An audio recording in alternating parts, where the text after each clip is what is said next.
Hello, and welcome to Locutors of Trek, Season 2, Episode 2 on Metaphysics. We are your hosts, Davan and Dave. Indeed. Ahoy, hoy. It's nice to be with you again. And we welcome this evening our guest for the conversation and author of this lovely book, The Metaphysics of Star Trek, Professor Richard Hanley. Hi. It's lovely to meet you. Or should I say... Yeah, we can do that. I love that in Lower Decks. I just think that is... Lower Decks is fantastic. It really is. It's delightful. Yeah, it really manages to be like a great Star Trek episode, yet ridiculously funny and silly all at the same time. And I just love that it's all callbacks to to real stuff in Trek, and so it just So I do wonder how neophytes react to it, but as somebody who knows Trek, I'm just like adoring it. So. Yeah. I mean, I think you're right. Like that callback or that sense of interconnectedness in the storytelling is, even in a comedic vein, something that to me is one of the hallmarks of a specifically Star Trek style of storytelling. There's a huge amount of co-implication and sort of contextual weaving that goes on there. Yeah. So what brought you to Star Trek first? How did you first get involved? Oh, well, we're talking about the late 60s and black and white television in Australia. So I didn't realize at all. I grew up in a non-academic family. Nobody went to college in my family. It was British working class immigrant neighborhoods in Australia. And I was weird at school. I was advanced through the grades, so I was younger than everybody else. And I read sci-fi, which nobody else did. And I didn't realize at that point that sci-fi is really a kind of informal philosophy. And so just any sci-fi show on TV was just, Friday night in Australia, 6 o'clock, Lost in Space. Everybody was having fish and chips and watching Lost in Space, and Star Trek wasn't quite as reliably delivered because Australia had a very personal connection with British television, but not so much with American. So it was a bit hit and miss. But as soon as we started getting Star Trek, I just absolutely loved it. So I started with the original series.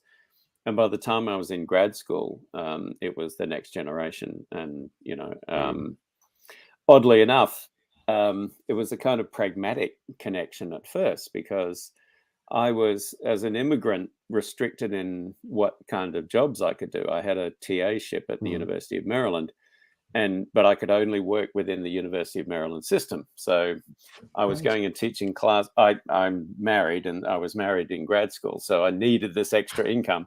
I'd go teach classes at University of Maryland, Baltimore County, because that counted as something I was allowed to teach at. I'd teach aerobics during the day, wearing spandex tights and things like that. And when summer came around, people would say, well, there are courses available for extra money, but really, you'd need, this competition for the regular courses like logic and the like. And I said, well, what if I invented a new course that people would attend and not draw from other classes? And so I proposed a Star Trek course. That was really how it started. So in about 1993, I started teaching a philosophy of Star Trek course at the University of Maryland. Then I got a job. Oddly enough, this is what academia is like. I was struggling financially in grad school. Then I got my first job at Central Michigan University, and I actually ended up being poorer as a first-year assistant professor than I was as a grad student. And thinking about ways to make money, I visited a bookstore in Ann Arbor, and there was this big display about the physics of Star Trek, the book by Lawrence Krauss. And so I bought the book, and I looked inside the cover, and it was a basic book's title, and the editors were acknowledged there and the like. So I wrote a 2-page letter to the editor of the Physics of Star Trek, proposing a book called The Metaphysics of Star Trek. And she called me up, and she, I'm this sort of, temporary assistant professor at Central Michigan, and she said, we can only offer you a $10,000 advance. I'm like, what? Is that all? Do let me sit down for a moment. So it was this completely bizarre, out of the blue, confluence of things. And I know at conventions and things later, people would go, "Oh, how did you get a book contract?" And I'm like, "Well, I just read this 2-page letter, so good luck with that." So you're saying it was spandex that got you into Star Trek? It could well. I might have missed something in that story, but it might well have been. But I mean, that's really the story of my life. I've fallen ass backwards into things that I just did not plan at all, and it just, that's the best not everything works out. But I've been generally lucky, and I'm grateful for that. So, right on. Interesting. So turning this to metaphysics here for a moment, what, if anything, unreal exists? Oh, well, that's actually an excellent question, right? So it's which law of metaphysics is it? It's one of them, but it's nothing unreal exists, right? Yeah, it's the Kirikinthos first law of metaphysics. There you go. Yes. Now, in metaphysics, there's actually, I have no idea whether the writers had this in mind or not, but there's a tradition in metaphysics going back to Parmenides, who was the teacher of Zeno. You've probably heard of Zeno's laws, Zeno's paradoxes of motion and the like.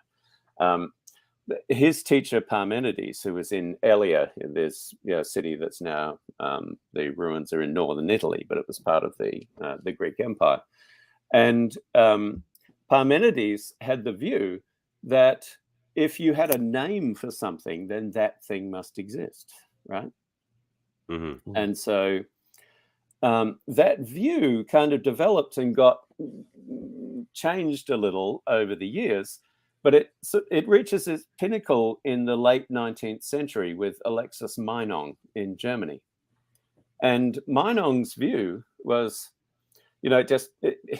I'll put in kind of modern terms, right? So this is what I do with my students. I say, well, tell me about Santa Claus. And they'll say, well, he's a, fat guy, lives at the North Pole, and so on and so on and so on. And I go, does Santa exist? They go, no, right? Okay, well, tell me about someone else. Tell me about Sherlock Holmes. Okay, not fat, a detective, does this and that and the other, right? Does he exist? No, right? Well, Meinong starts from that kind of position, and he's like, well, it can't be that Sherlock Holmes and Santa Claus are the same thing, right? We seem to be talking about different things. And yet we say that they both don't exist, but they're different things.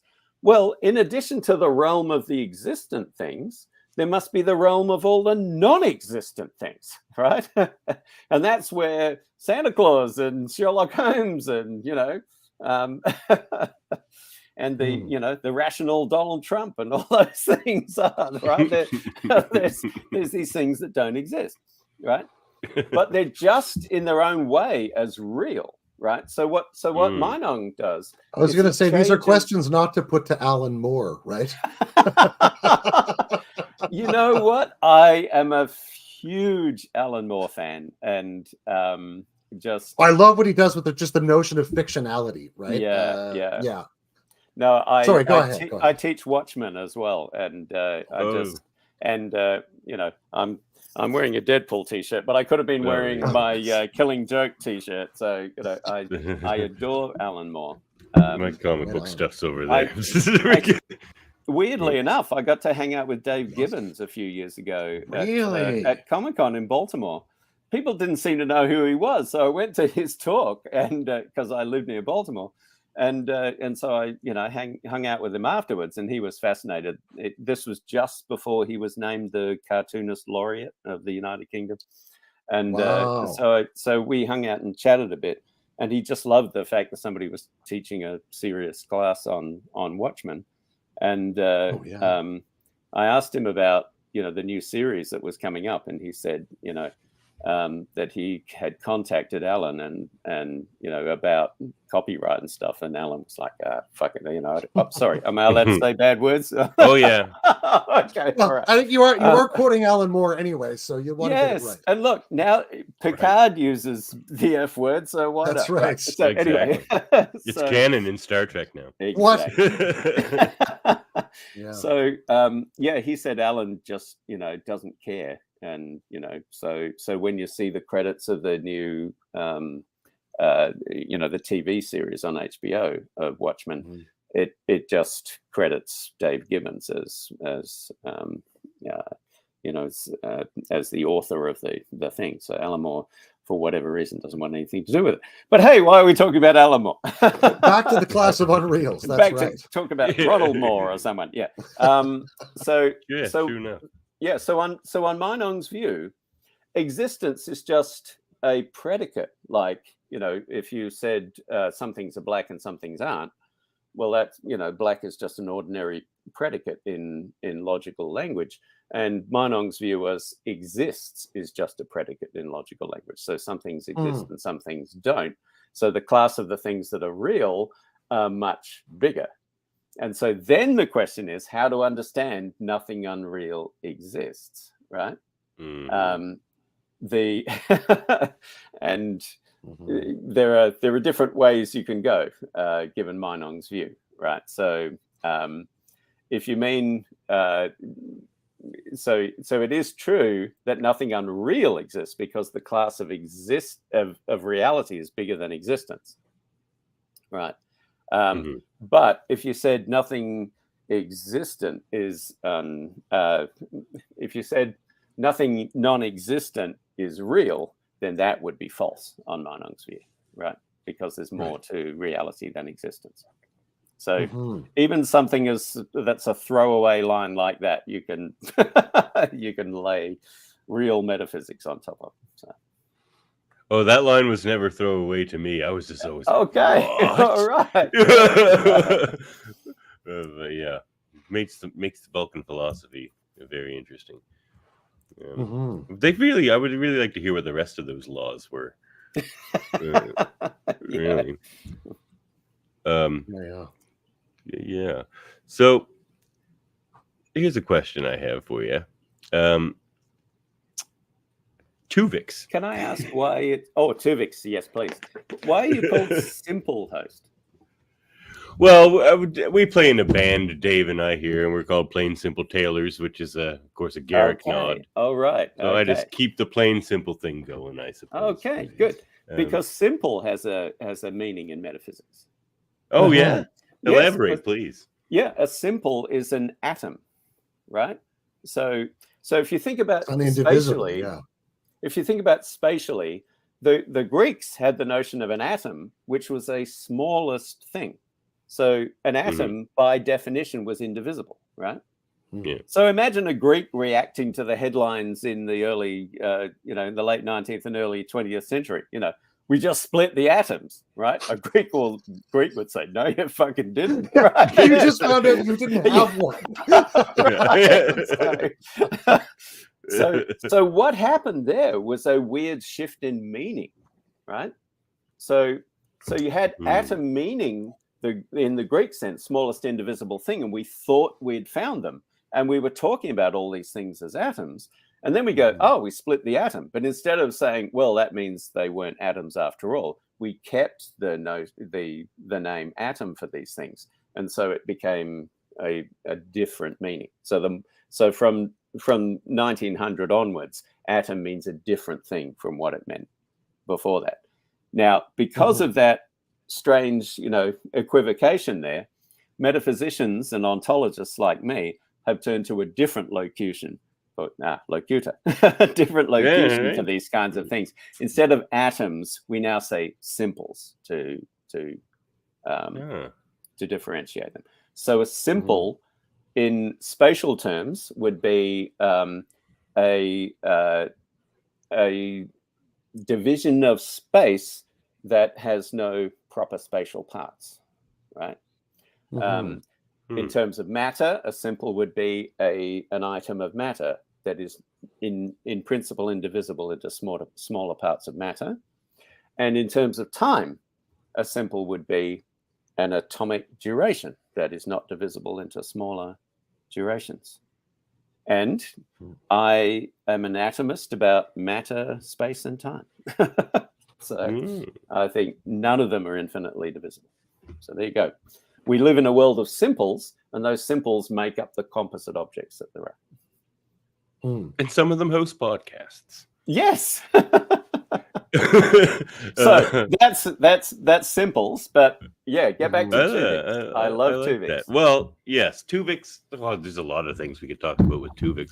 Like, we had Mohammed Noor on talking biology in our first episode of this season, so we kind of had tackled the Tuvix thing from the biological angle too, where I was just like, should he be like twice as big because it's like two people smashed together? Fusion. Yeah. And like things like that. The technical term in metaphysics is we call that a fusion. Okay. So, there are two. When it comes to those kinds of phenomena that this is all in metaphysics. We use these cases to think about personal persistence in particular, right? So in virtue of what does a person persist over time? And so we call cases where you start with fewer and end up with more, we call those fission cases. And when you start with more and end up with fewer, we call those fusion cases. So Tuvix is a classic fusion case. Yep, go ahead. Well, I guess my first question about Tuvix is, was there ever like really a person or an entity named Tuvix? Oh, yeah. Okay, well, interesting, because I was always under the impression I always took the angle myself that he was just a transporter accident, and like he is. There was never, but you might have been just a sex accident, right? It may be. Well, fair enough. Okay, interesting. Well, certain things might be impugned by that. We won't go further. Look, I don't have any special knowledge here. I'm just. Well, you mentioned to me arguments you make in your book about how we identify from. So I'm going to get some of this wrong. I have to say right off the bat, I come from an entirely different philosophical perspective. I'm a classicist by training, a medievalist. And so I come essentially out of that and sort of the continental perspective. So I had a great romp reading your book. There were so many things I ran into, and I'm like, I've got to move my frame to really understand what's happening. So if I've got your sense or how you argue about how we identify persons or personhood, straight in the book, we'd have to look to Tuvix's own ability to produce new behaviors that might have qualitative similarities, but would be fundamentally different from those of Tuvok and Neelix, as well as having some observable persistent third, even if it's a fusion, third identity that isn't either Tuvok or Neelix in play. Would that be a fair reading, or have I probably missed something? No. That is fair. The view that I offer in the Metaphysics of Star Trek, which was written in 1996 or 7 or something, right? So we're talking ancient history there. I've actually changed my views a little since then, but the view I was arguing for there was a version of Robert Nozick's closest continua schema. Mm-hmm. And I just think that now is too conservative a view. I have a more radical view than that. But just going with the closest continuous schema, I mean, the first question is Tuvix a person first? And I think that's unequivocally yes. And then the question is, okay, so is he identical with either Tuvok or Neelix? And the kind of view I was running then says no, he wasn't identical with either Tuvok or Neelix. And so we're looking at, suppose you always have to be careful when you're talking over time and you're a philosopher. So let's make the case pristine and suppose, ridiculously, that nothing exotic happened to either Tuvok or Neelix before this thing, and nothing exotic happened afterwards, right? And suppose what you had was just Tuvok and Neelix having their different existences, and then the one fusion occurs, and then Tuvix results, right? So ignore what happened in the actual story. So if you had what I might call a pure fusion there, then in that sort of case, I would have argued back then that you have exactly 3 people, right? So so that Tuvix is identical with neither of the originals. And I was basically following Derek Parfit's stuff in Reasons and Persons at that point. I have... So in the years that how's your view since, developed since then? Could you elaborate on that? You said it's changed. Well, now I'm a committed temporal parts theorist, right? So so what I think is that, forgetting about this exotica, if we just take and no insult, Davan, but I'm assuming your existence has been, in the persistent sense, ordinary up to now, right? So if we just grant that there's reasonably so no fissions or fusions happening, right, then the question is, okay, in virtue of what do you has Davan persisted from, and undergoing change of various sorts? That's the mystery, that goes back to the ancient Greeks. How can something both persist and undergo change? And the Greeks, the pre-Socratics anyway, thought that was just impossible. You couldn't have your cake and eat it too. So it's not until the late 17th century and John Locke that you start to find views where people start to say, well, no, you can have your cake and eat it too.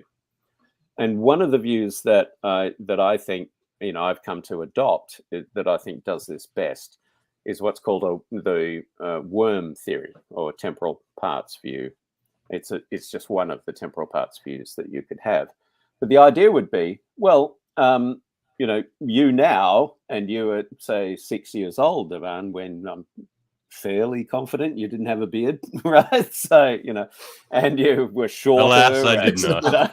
Right? To my everlasting shame. But so you had quite different properties.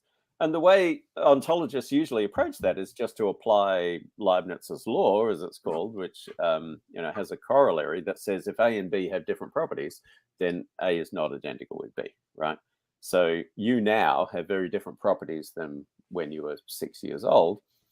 And so the temporal parts view just takes that on the chin and says, yeah, you now and you at 6 years old are different individuals. Now, the reason we say that Davan has persisted is because Davan is a 4-dimensional object that has different temporal, just as right now, right, if, me holding up my right and my left hand, I'm actually in 2 different places at once. Woo, right? Because my right hand is in a different spatial location from my left hand. And that's just because I am a larger thing that has different proper spatial parts at different spatial locations. Well, the temporal parts view is that you have different temporal parts at different temporal locations, right? So you now are a temporal part of this larger thing that is Davan, and you at 6 were a different temporal part of that larger thing, right? So Tuvix is me at 6, or Tuvok is me at 6, and Neelix is me at 6. Well, So, well, let's say Dave and Davan at 6 are 2 different people, right? But now, if we imagine, that you two somehow, thanks to some freaking orchid or something, get fused in a teletransport accident, well, then the Parfit view is that you both cease to exist but survive in this 3rd individual thing. The Lewis view is that, well, you can actually count, because a person is a maximal aggregate of person stages that are related by, being psychologically connected and where you have causal and counterfactual dependence. because that's what constitutes a person, a maximal aggregate of those kinds of things. Well, then we have two different maximal aggregates, and Tuvix is actually a shared part of two persons, right? Right. It would be a period of each of their lives. Yes. In that respect. And so David Lewis, who developed this kind of view, says, it's just like space, right? If you had two interstates, you have an odd numbered north-south interstate and an even numbered east-west one. Well, they don't always just cross. Sometimes they share road surface for a while, right? Mm-hmm. But the road surface isn't twice as thick because it's part of two interstates or anything. The only thing that makes it part of two interstates is what happens elsewhere, a branching, right? Mm-hmm. And so the only thing that makes Tuvix a common part of two persons is because of the fusion that happened earlier.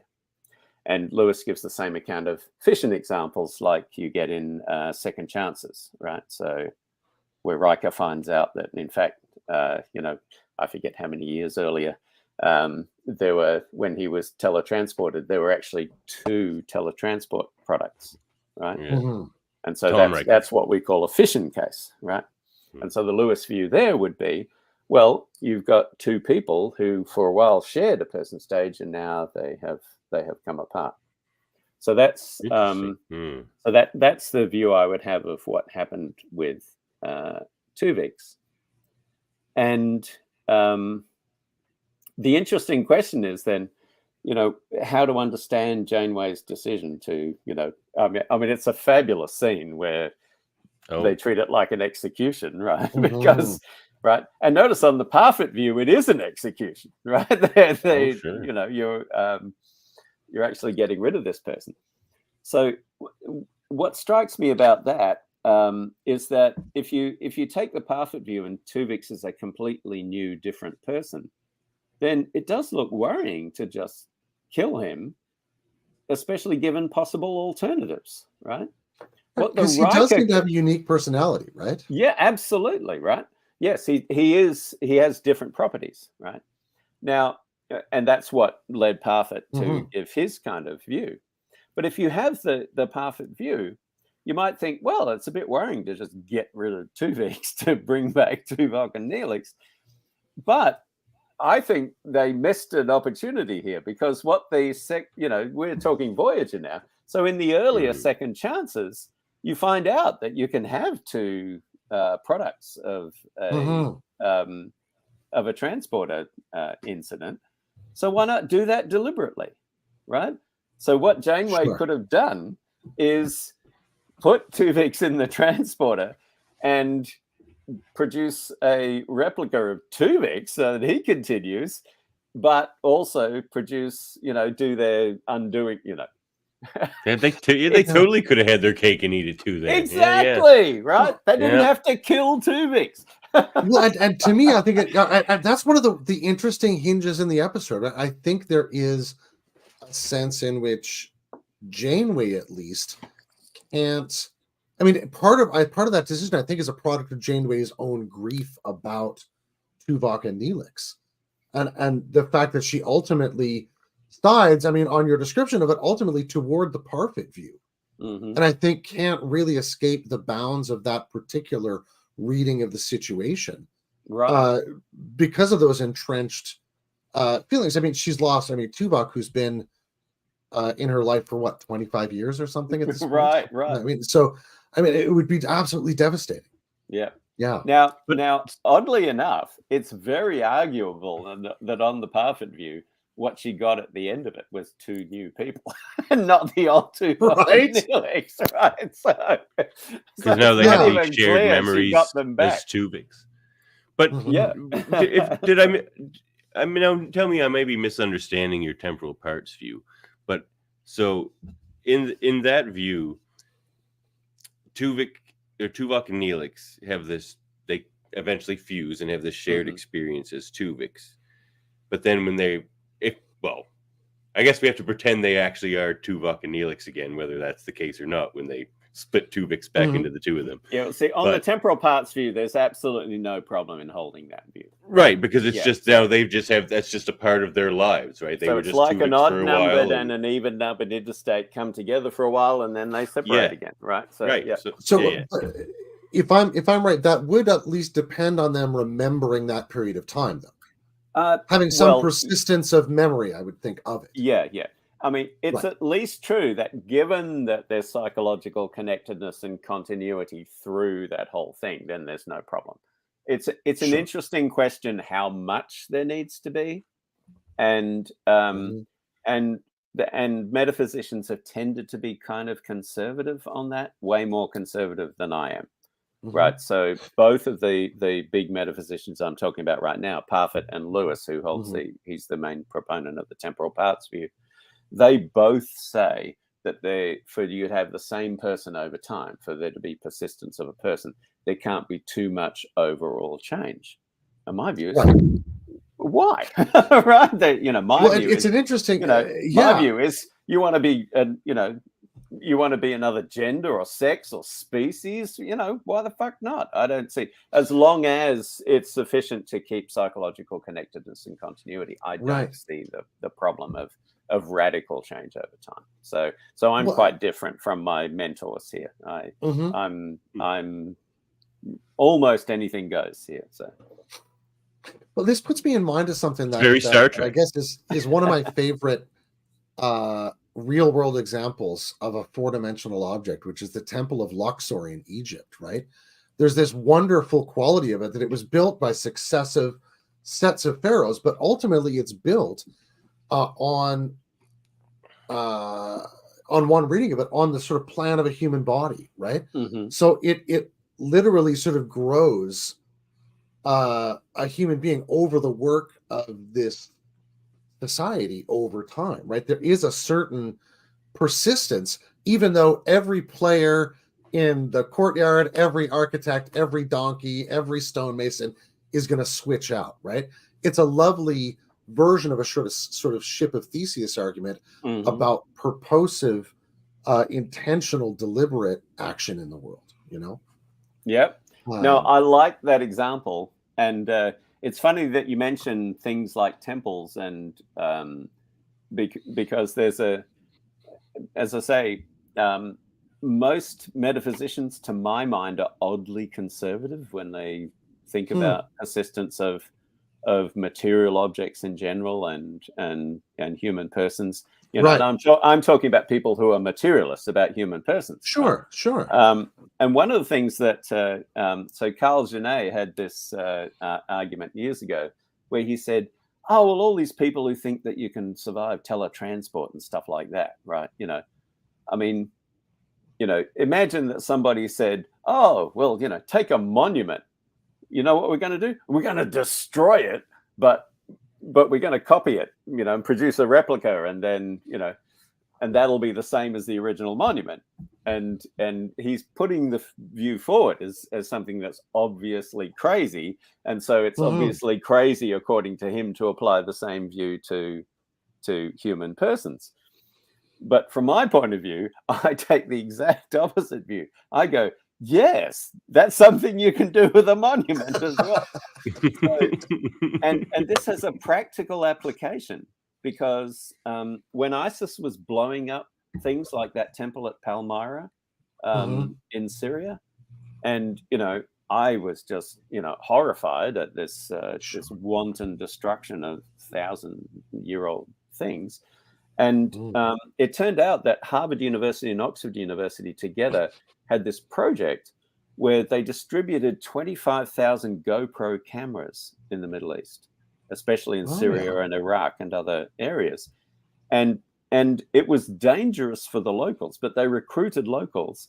And the idea was they would take a GoPro camera and they would go as surreptitiously as possible and basically film valuable monuments from every perspective. And then the idea of the project was, some asshole like ISIS comes along and blows one of these fucking things up, then at least we can build a replica of it, right? But the head of the project said, well, of course they wouldn't be the original monument. And so guess what? I'm arguing, yes, it can be the original monument. So yes, I think you can, so I told you I'm much more liberal than most of my metaphysical colleagues. So that's interesting. So if I build like a T-Rex out of Lego and then like take it apart and put a T-Rex back together again, is it the same T-Rex? Out of Lego? Sure. Yeah. I got no problem with that. Yeah. So, I mean, just think, so you're going overseas and you have your favorite bicycle and you think, okay, I want to take that with me. And they say, well, if we ship the bicycle whole, that's going to cost you like $2,000. And you go, well, I'll take it apart, right? and I'll send it in a much smaller box and with the instructions to put it back together. I mean, no problem. Straight up ship of these. Precisely, Worldman. Yeah. Yes. Yeah. So, I don't think we have any problem with understanding the bicycle as existing at the other end. Now, by the way, what plausibly is going on in such a case is that when you dismantle a thing into its parts, those parts have there's a space-time contiguity there. And many people, in fact, I say many, I think everyone but me, argues that material objects in general have to have space-time contiguity to survive. First of all, I don't think Star Trek quite has that view, at least if you understand the transporter, according to the Star Trek technical manual, right? So it's kind of hard to understand, but it seems to be saying, well, you dismantle the stuff into its constituent matter, then you convert that into energy, and then you send that matter to the other end. I think it's perfectly reasonable to think that just sending information to the other end is fine. Right. So what I argue in my work is that, you want to time travel? I'll tell you how to do it. We'll scan you as deeply as it's physically possible to scan you. They'll kill you, but we have the information that we need. We send that to the destination and we, use a 3D printer, use, parts of dead bodies from the other end or whatever we need to build you back up again. And according to me, that replica can be you. So okay, that's very interesting, because again, that was the question I wanted to ask you to get from as many perspectives as possible. We got the biological perspective we got from Mohammed Noor is that the transporter is a murder cloning machine. But your take is that it's not a murder machine necessarily, that it is actually the same person on the other end. No, I mean, it could be murder. What distinguishes murder from ordinary homicide is that it's a seriously wrong killing. So you could still murder somebody by scanning them and then never sending them anywhere, right? Never sending the information. But given that if it's a regular what I call the case of simple beaming is where you scan somebody as deeply as it's physically possible to scan them. That kills them. You send the information to the destination. You reconstitute as a replica that's as close as physically possible to the scanned individual, and that is a case where, yes, you die, but you survive it, on my view. Right. So, in some sense, so, well, why don't you finish your point? I'll remember what I was going to say. Well, I have a kind of complicated argument involving time travel for, I think, why everybody should accept this. So, it's the idea that, right, so if you adopt first what I call the minimal time travel hypothesis, which is just the hypothesis that reverse causation is possible. It's possible to send, for something in the future to cause something in the past, and that there's no particular quantitative limit on that. Then you can send in any amount of information that you want to into the past, right? And so imagine instead of simple beaming, what we do instead is what I call beaming star, just to distinguish it. And in beaming star, what you do is I mean, sorry, I'll step back a second. Almost everybody in the metaphysics literature imagines a case where the thing that results from beaming is an exact replica of you. Mhm. And I don't care if it's an exact replica of you, maybe because of Heisenberg's uncertainty, it can't be, or whatever. But everybody's imagining the best case in terms of qualitative similarity. They have a Because- compensator for that as well. Yeah, exactly. Well, So- they are complicated for something. See, the weird, for me, that's kind of, okay, that's one point of having a transporter, but it's missing a completely interesting other side of a transporter, right? So, I got bashed in the eye and I have a red eye at the moment, right? So, if I got in the transporter, I'd Photoshop that out for sure, right? And, I have psoriasis. I'd Photoshop that out for sure, and various other things, right? I'd probably go back to having a bit more hair, right? That would be good. So You and me both. exactly. So I think that, firstly, I think that this kind of transporter technology is in our future. There's no technological bar to this, right? So I think this will happen in our future. And I think that it won't just be used for producing replicas that are as close as possible. We'll just routinely use it for things like fixing people up medically, right? And another obvious thing to use it for that, I made a joke about you guys being old like me. I'm starting to think about my mortality, right? I wouldn't just take the red eye out and get some extra hair. I would opt for a rejuvenation algorithm, right? That actually produces a qualitatively younger version of me. That would be just awesome, right? And so in principle, these are immortality devices. I do think that's in our future. I think it's going to be too late for any of us three, but our kids, I think, will have this technology available to them. And then, do you not think the uncertainty principle is kind of a barrier to that technology? As far as, I mean, that's a probabilistic argument, though. And I mean, in terms of where any atom is inside me right now, I mean, it's kind of a guess and horseshoes and hand grenades, right? Yes. I think I see the just point. Think of just think of a modern JPEG, right? Sure. Compressor and decompressor program, right? So standard JPEGs, they can reduce the amount of information in a bitmap image by to 1/25 of the original, right? So you're throwing away 96% of the data, right? And then you have a decompression algorithm at the other end, and the human eye can't tell the difference between the two images, right? So now maybe it won't be that drastic, but I'm very confident that most of the information when we scan you, Davan, we're going to throw most of that away. You don't need most of it. You don't need most of it, right? So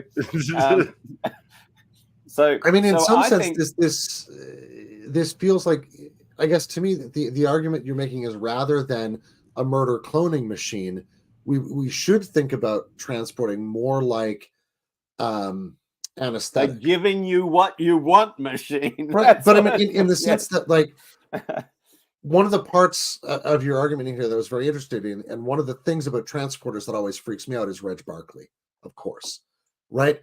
And it's the similar problem of remaining awake during the procedure, but you're frozen because of the anesthetic, except, right? You've read your Daniel Dennett. I'm glad to see that's good. So right, and this is functionally the trouble, right? I'm a big fan of object orchestrated reduction, right? Roger Penrose and is it Hammerfield? I forget the other fellow's name anyway. Right. Stuart Hameroff. Have originated this notion quite a long time ago, but their sense is of essentially a kind of field of non-local relations in the brain between entangled particles, which allow for the simultaneity and seeming transparency of consciousness to itself because of these non-local relationships, right? But it seems to me that their argument that because of the kind of microtubule structures in the brain, which this relies on, being essentially put into a kind of dormant state by anesthetic, that the brain, rather than producing consciousness or necessarily doing it, is either inhibited from acting as a transceiver or is inhibited from acting as a producer. In either case, there's some inhibition happening. And it seems to me that, barring Reg Barclay's anomalous experience, transporting should end up being something like that. There might be a moment of disorientation when you step off, but there you go. We've reconfigured you to 22 years old. Right, right. Yeah, no, absolutely right. I think that's right. I mean, okay. And from 30 years of testing students, this is a very common intuition. The common intuition is that, whatever your intrinsic mental states are, they supervene on your intrinsic brain states, right? That's so yeah, if you were to produce an exact replica of you, that would have exactly the same intrinsic mental states. And right. any close approximation of you is going to have a close approximation of your mental states. So I think that's basically right. Whether or not Penrose and co are right about what they're claiming, I think it's a very, very intuitive way of thinking about these things, and partly it comes down to the problem of other minds, right? So if it just imagine somebody who, for whatever commitments they have, right, they stand next to the transporter, and everyone that walks off, they go, well, that's not a thinking conscious thing, right? It couldn't possibly be, right? They just standing there with a placard. Yes, exactly, right? It's just horribly implausible, right? So yeah. But hey, we just invented a new Star Trek episode. Honestly, that is a great premise. That'd be a great premise for Lower Decks. Just a machine. Oh man. Yes, indeed. Yeah. So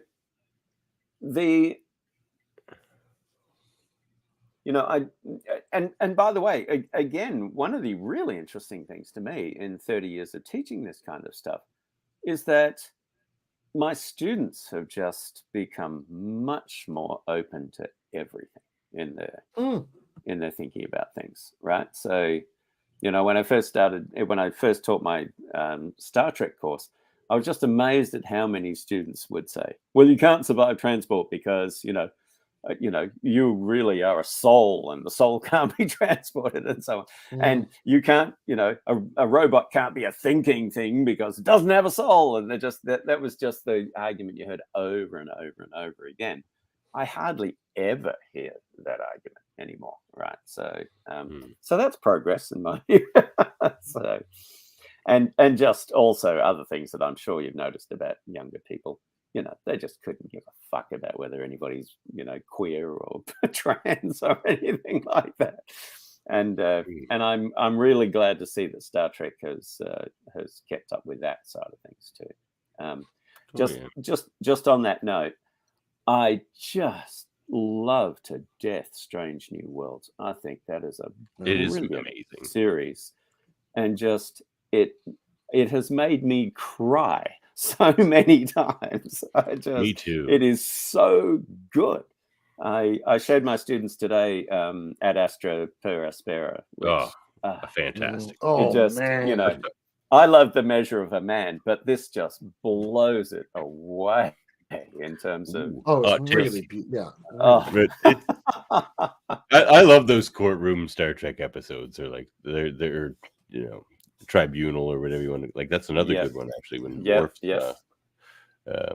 and there's truly one of the beauties of science fiction as a way of writing, in that sense, that we can sort of decontextualize some issue out of its everyday moment and put it in a place where we can really focus on just the structure of the problem, but in a way that can engage our whole humanity, right? There's very little that I find quite so so moving as one of those good, stimulating discussions between these characters.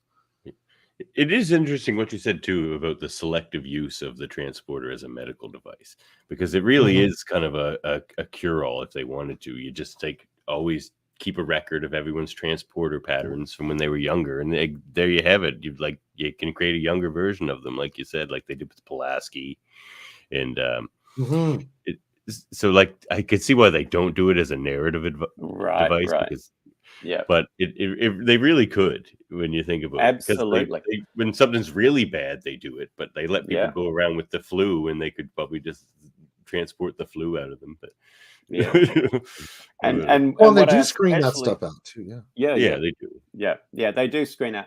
But up to now, up until that Ad Astra per Aspera, the Star Trek has tended to, without explicitly endorsing it, just sort of take as granted this basic intuition that people have, which is using certain interventions to bring someone who's subpar up to normal is fine, but you cannot make somebody who's normal better, right? Augment. You can't augment, you can't enhance. Can't do augments. And so no Julian Bashir's here, please. Right. Sure. And given the 20th century's problems with eugenics, there's, I think, a reasonable caution in Star Trek about that. Yeah. They built that in. Yeah. Yep. Yeah. I mean, I think it really does come from that sort of 1960s period, like just post-war thing, right? Yeah. But you're right; it's definitely part of its. And so I'm excited to see how they're going to move on from Ad Astra per Aspera, if they're just going to sort of interpret that in a way that it actually fits into the old mold of things, right? So you know, taking people who can't breathe on a planet and making it so that they can, maybe they understand that as just normalizing rather than enhancing, right? So they might keep the old framework, but allow a few more people in under that old framework. But I would like to throw out the old framework. Lower Decks would have us believe that they hold Una up as this. They had an episode where she's kind of like this poster child for like enrollment in Starfleet. Oh, so right. Yeah, they seem to have. If you listen to Lower Decks, they yes. Well, when you get the crossover episode, that's brilliantly done, because of course she's like, amazing. I don't want to know why you had my poster up. Up on your wall. Yeah.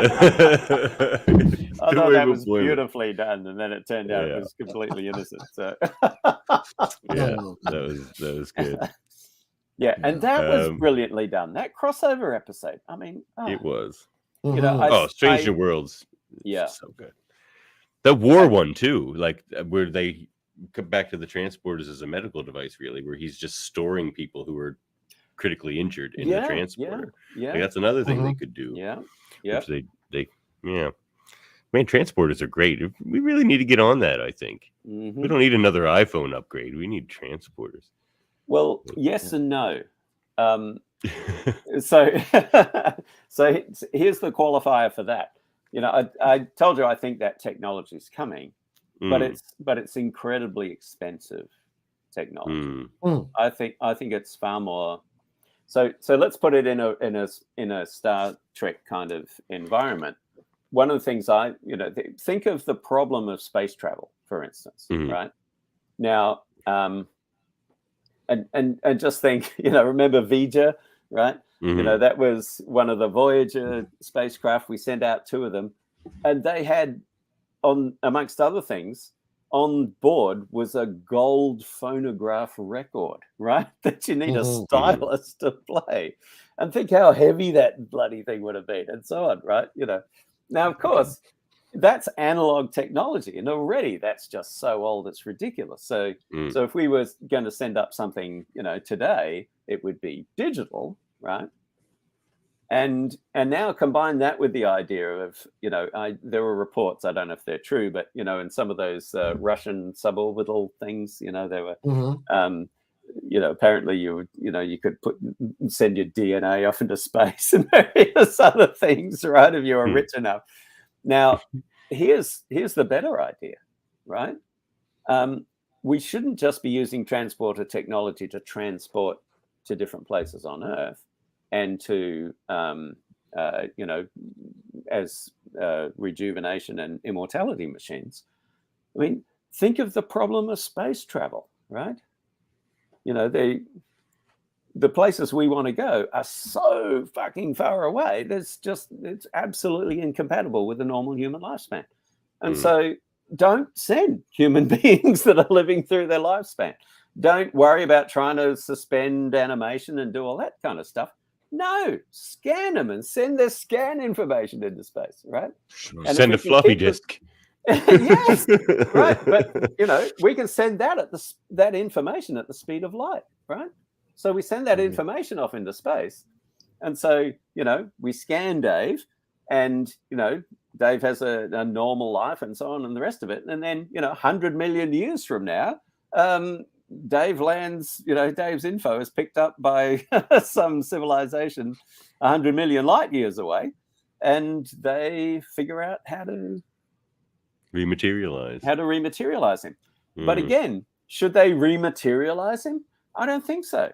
For one thing, he might have trouble breathing like Pike does, and that. So the smart thing to do would be to resurrect Dave, but in a virtual environment, in a simulation on their planet, right? And so something like Moriarty's. Yes. And so I think that's the future of space travel. Is that holograms? They're kind of holograms, but I'm talking about full-blown simulations, right? So where you can, so I'm a big fan of Nick Bostrom's simulation hypothesis, right? So Bostrom puts it at about 20% likelihood. Dave Chalmers puts it at between 20 and 50%.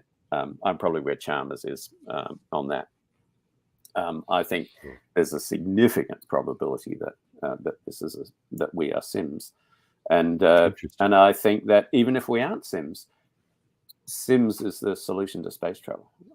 That's what I think. So, and you'll be able to interact with. If you land on a planet with non-Sims, you'll be able to interact with them in the simulated environment. But there are plenty of planets of Sims too.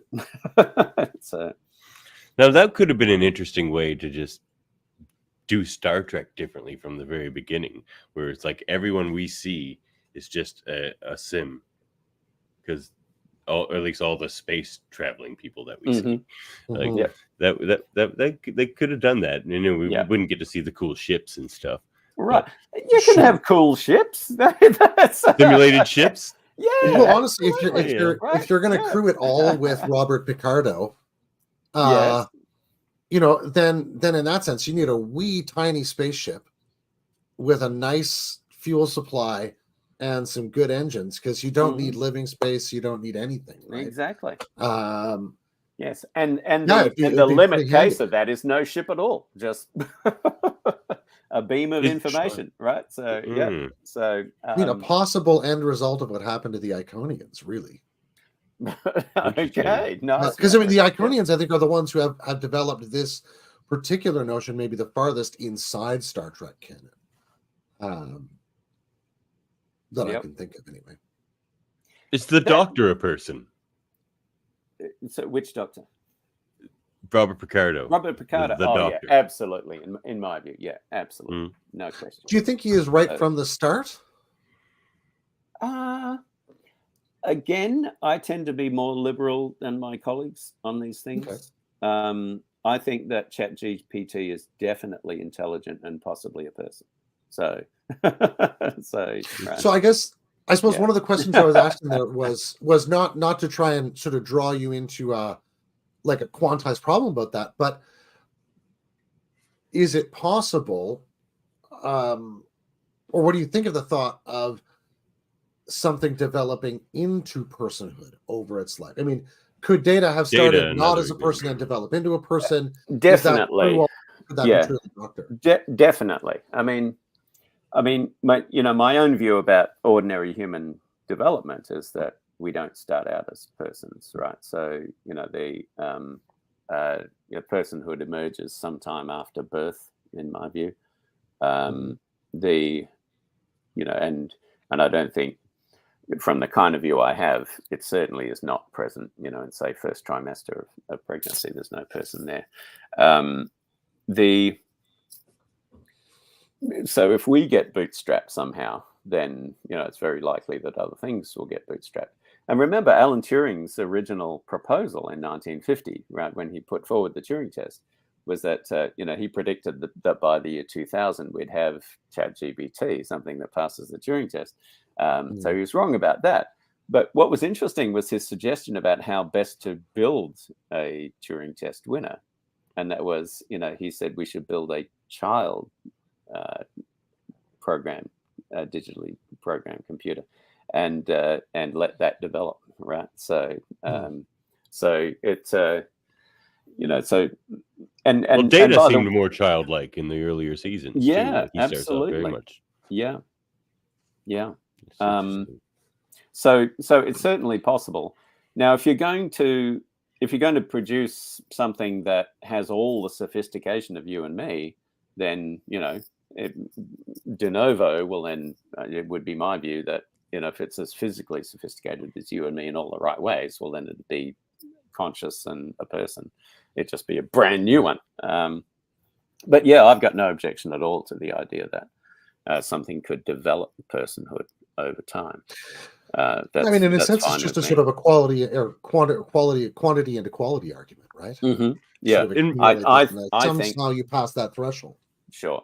Unlike Dave Chalmers, for instance, a good friend of mine, he thinks that all the ordinary functional stuff about beliefs and desires and all the completely functionally defined parts of mental life, they are just material.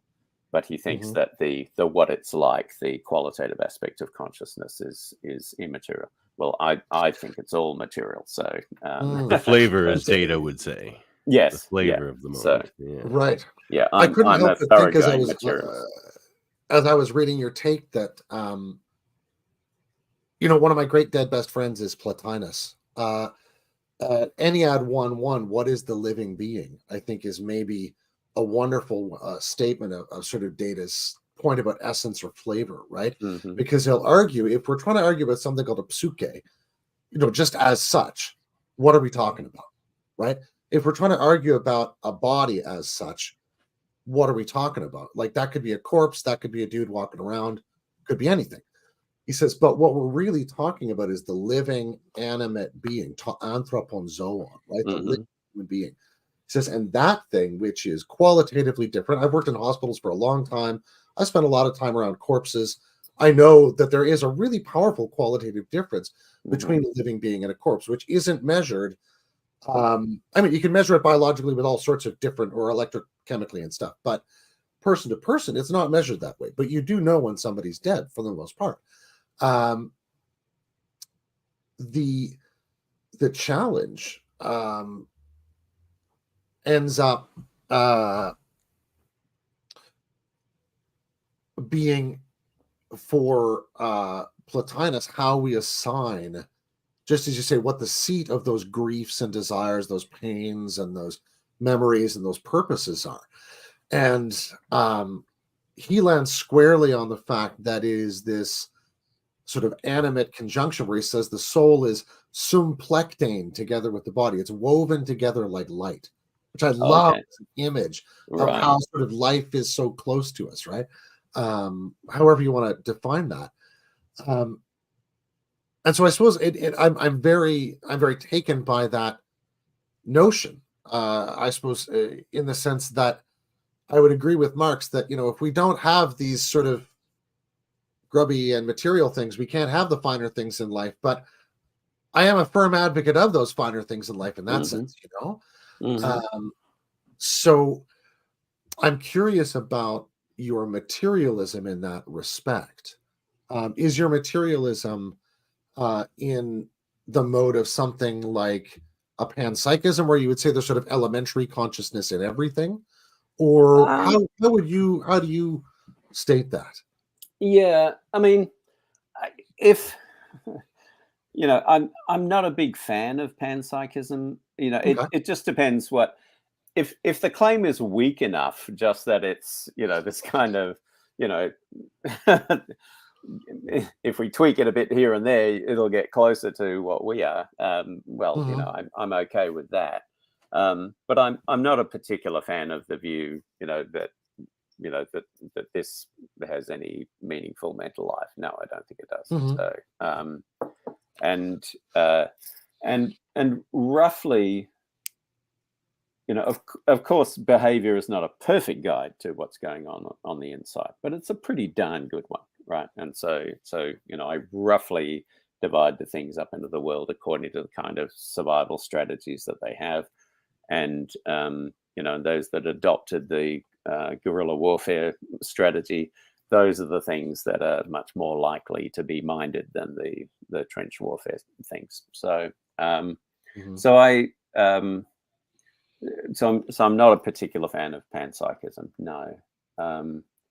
So I guess that's one way in which I'm less liberal than some other folks around the place. So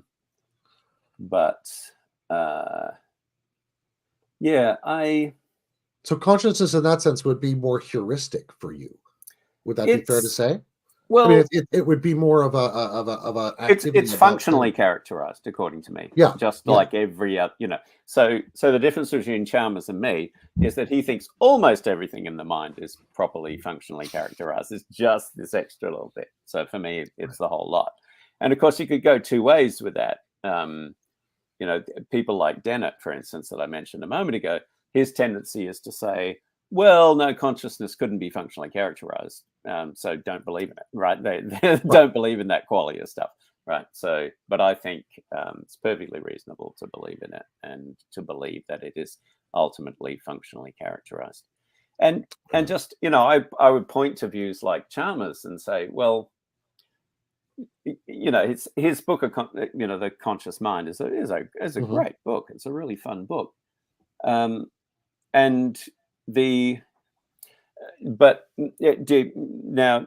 I'm guessing, Dave, the zombie world hypothesis. Davan, is it something you're familiar with? Right. So yes, I think I read it in your book. Maybe. Was it in there? Was it in there? Yeah, I don't know. So the zombie world hypothesis that Chalmers has is just that there's a world in logical space that is a physical material duplicate of our world. Right now in zombie world, zombie Hanley is uttering sounds that sound just like the ones that I'm uttering, and zombie Dave and Davan are nodding, and so on and so on. Right, all that is happening. The difference between our world and zombie world is that there is no conscious experience in zombie world, right? And so Chalmers' argument is zombie world can't be ruled out as a metaphysical possibility. Right, so there's a logically possible world, which is zombie world, and the only difference is like a consequence of our universe. Well, that's a really interesting question. But the first move is to say our world has qualitative consciousness, zombie world lacks it, but they're material duplicates, and so the fact that our world is conscious where theirs has no consciousness in it cannot be explained by the material, right? That's the move. Now, when just to half answer the question that you were asking, and it's a half answer, is that nevertheless, Chalmers' view is a version of what we used to call epiphenomenalism, right? Epiphenomenalism is the view that the material realm causes the mental realm, but the mental realm doesn't cause anything, right? It's just the image was it's smoke off the locomotive engine, right? It's not actually doing any of the driving, right? And so that's Dave's view. Dave's view is that consciousness is epiphenomenal. Now, for various reasons, I think it's wisest to just deny that there's any such possibility as zombie world. But I just think about what's epistemologically weird about this, right? Because right now in zombie world, zombie Hanley is asking you, well, you know what I'm talking about when I talk about the qualitative aspect of experience, the what it's like from the inside, right? That you don't think there's any of that going on in here, and so on and so on and so on. You know, right? You know what I'm talking about. You feel it, right? So it looks like everyone in Zombie World thinks they have qualitative consciousness, but they're wrong, right? We think we have qualitative consciousness, and we're I've right. met some people like that, actually. Yeah.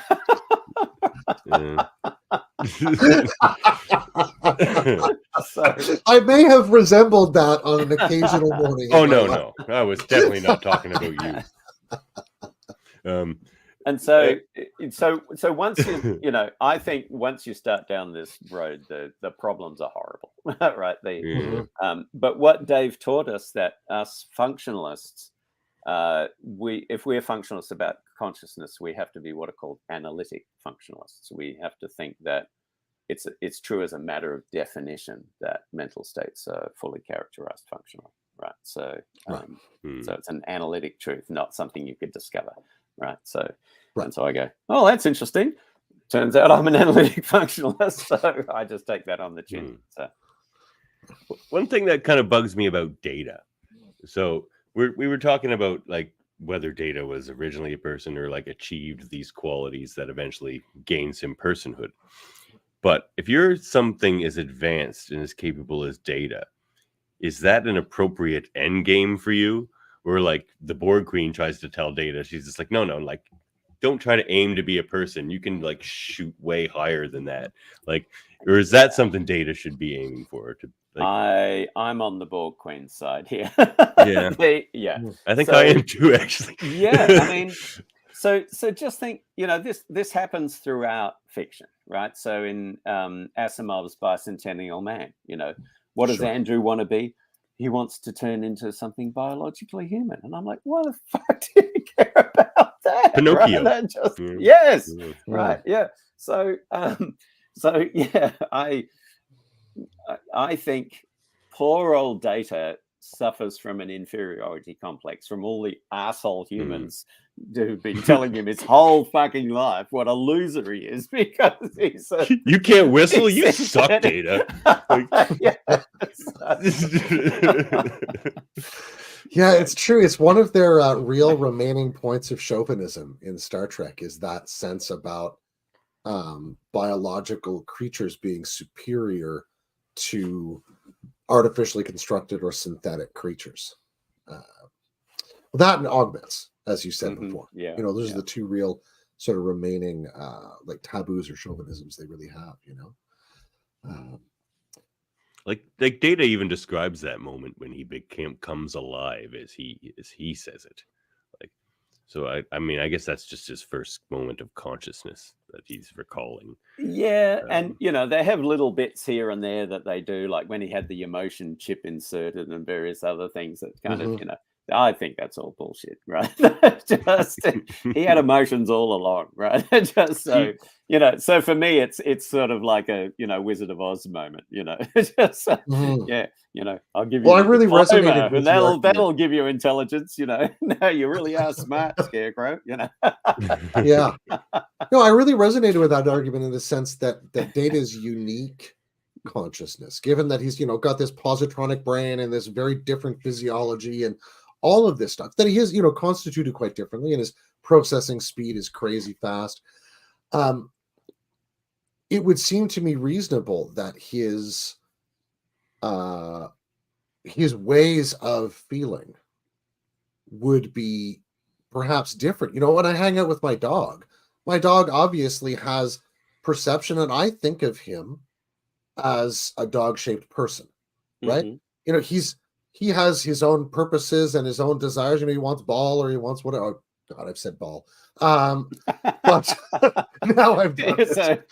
But, say, hey, Siri now. And then exactly, right? But, he's got a very different set of sort of cognitive apparatus and all sorts of things.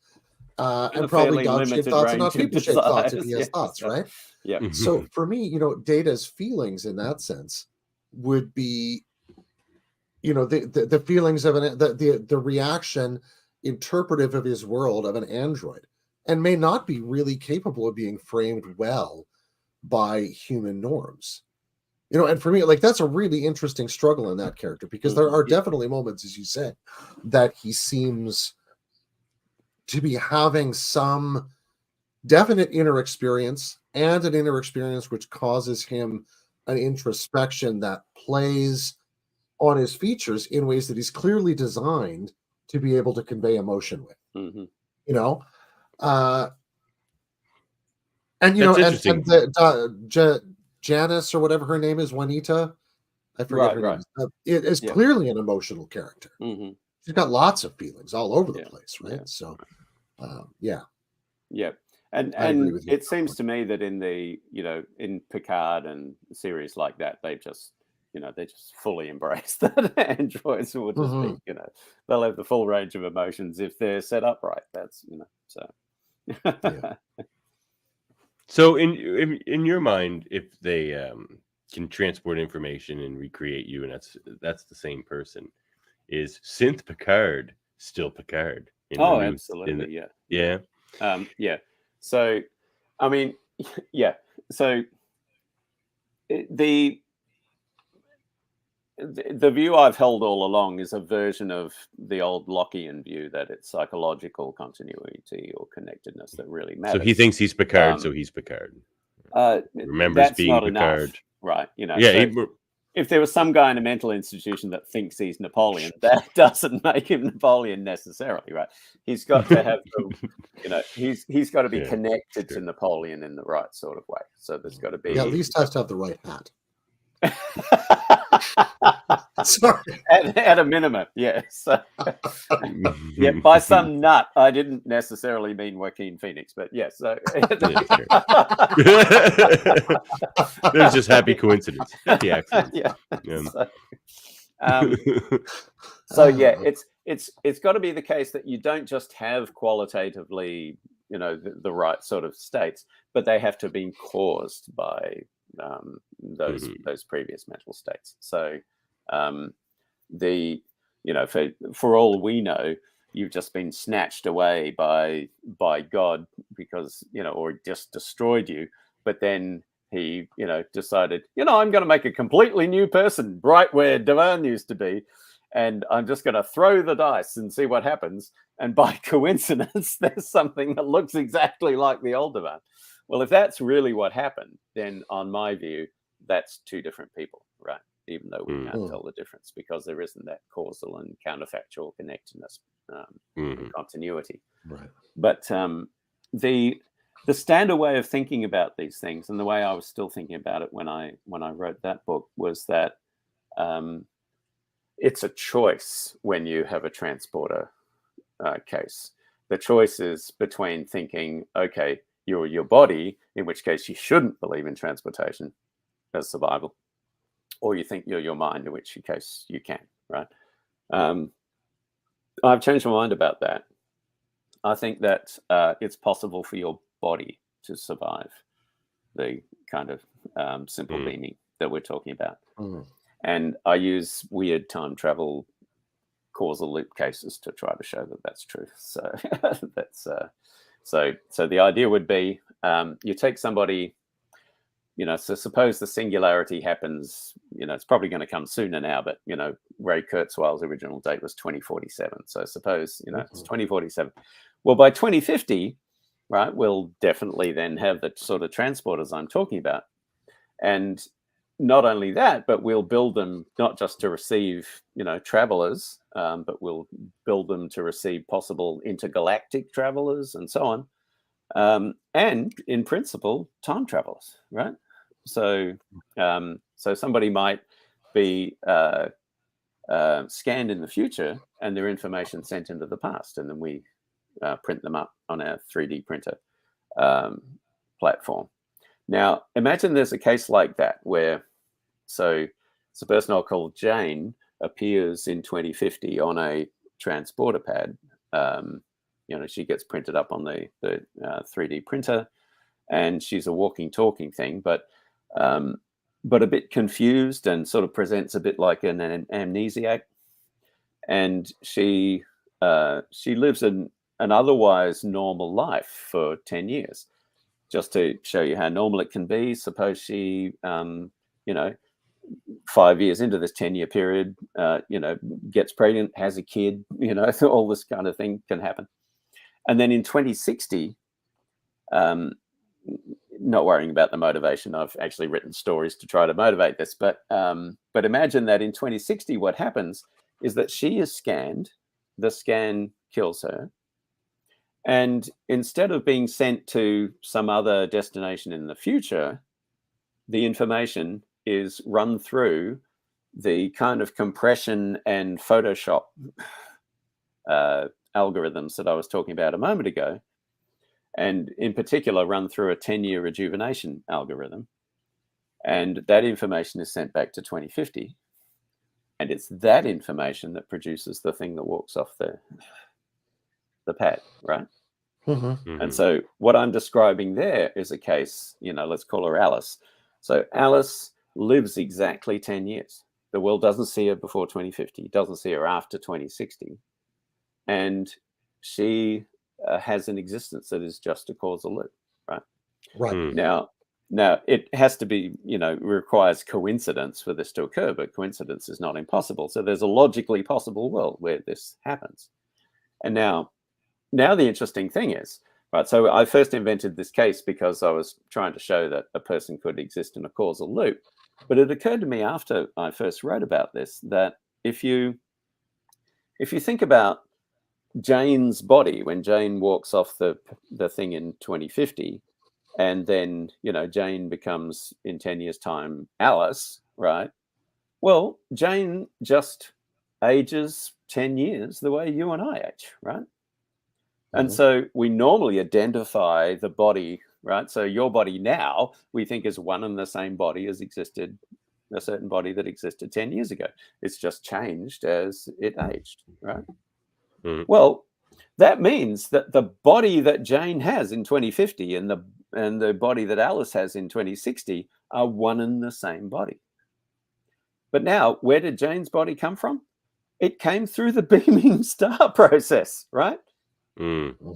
So Alice's body survived the beaming star process, even though, let's just stipulate that none of the cells in Alice's and Jane's body are the same cells, right? We can stipulate that none of the atoms are the same atoms and so on, right? And so a body that is exactly like a human body can survive teleportation. And so I think the thing that we've all been assuming for, ever since we started thinking about teleportation, all assuming that bodies cannot survive teleportation, I think that's false, right? So I think that bodies can survive. And so if bodies can survive, it might even be true that not only did Picard survive with the same mind, he might have survived with the same body, even though it's a synthetic one, right? So I think all those questions are open. So Geordie's right, and transporting is the safest way to travel. Oh, it's absolutely the safest way to travel. Yes, Geordie's right. I mean, yeah. I mean, people go, but how will I know? Well, how do you know the plane isn't going to crash, right? so that doesn't stop. Well, if you're asking how will you know, planes. then you didn't notice a change, so that's a good sign. Yeah. But So interesting. So if you think ChatGPT is potentially a person, definitely intelligent and possibly, what do you feel like that Picard, or feel about that Picard storyline where they have that like AI ban? Terrible. Right. Yeah. I mean, I think of that as a piece with the, when I'm watching Ad Astra per Aspera, I'm thinking, you can relate it to ever so many things that are going on right now in the actual world, but it also applies to other things in the Trek world, right? The ban on synthetics, terrible idea. You can't ban it. Now, the interesting question is, you can't put that back in the box, or you can't put that genie back in the box. You shouldn't try to keep it in the box. Now, the tough question, and I grant it's a tough question. Lots of it's not the first technology that could be world ending, right?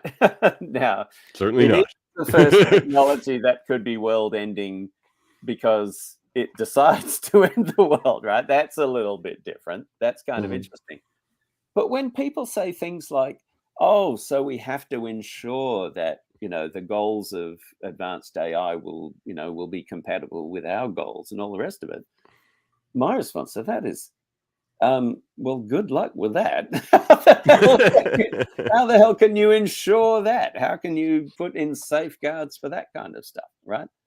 We go back to just, I think this is sort of, I don't accuse everybody of this, but there's a certain kind of naivety in some of these lines of argument, right? So, so remember, I mentioned Bicentennial Man, and of course, Asimov is famous for his 3 laws of robotics. Well, that's where I was going. Right. Didn't tell us how he put those in there, though.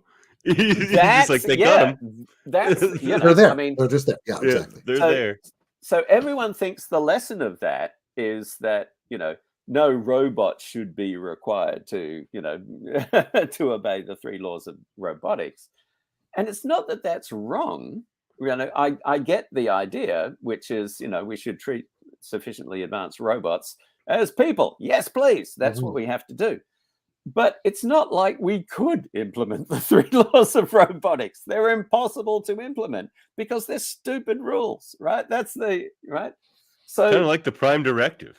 Yes. Well, they're so conflictual in his stories. They end up developing a 4th law because some guy makes his robot stand as an anchor for 10 years or something like that, as I recall. But I mean, anybody remotely familiar with trolley problems or anything else, well, what's a robot supposed to do in the trolley problem when it's following the 3 laws of robotics? You can't, right? So because it's not allowed to do either of the only 2 things it's allowed to do, it's that it can do in the circumstance. So the laws are dumb. The 3 laws of robotics are dumb. And it's not, I think the way to program moral robots is roughly to raise them the way we raise moral human beings. That's, and do we always succeed? No, right? So hit or miss, yeah. You get the Hitlers and the Trumps, right? But but you just have to wear those failures. That's Robo Trump's gonna suck though, with right? the territory. So well, and I suppose I mean the remaining worry I could see there under the conditions you describe is that what if ChatGPT never has a childhood? If it just sort of jumps like Athena, fully formed into sort of possession of some faculties, right?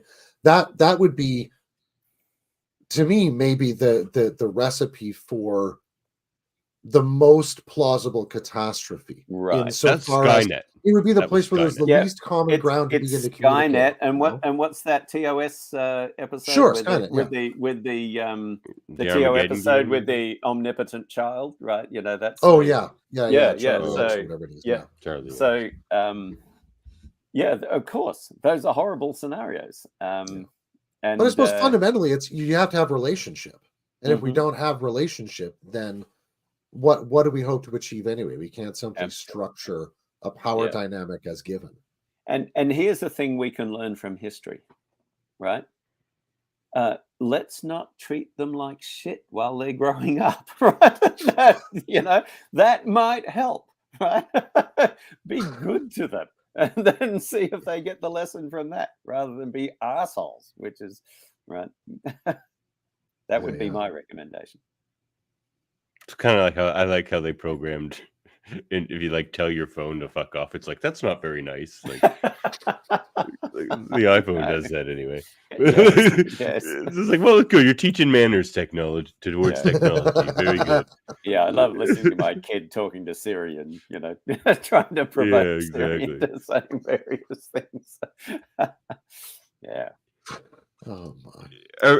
My general approach to life is, you know what? Don't be a dick. Just exactly.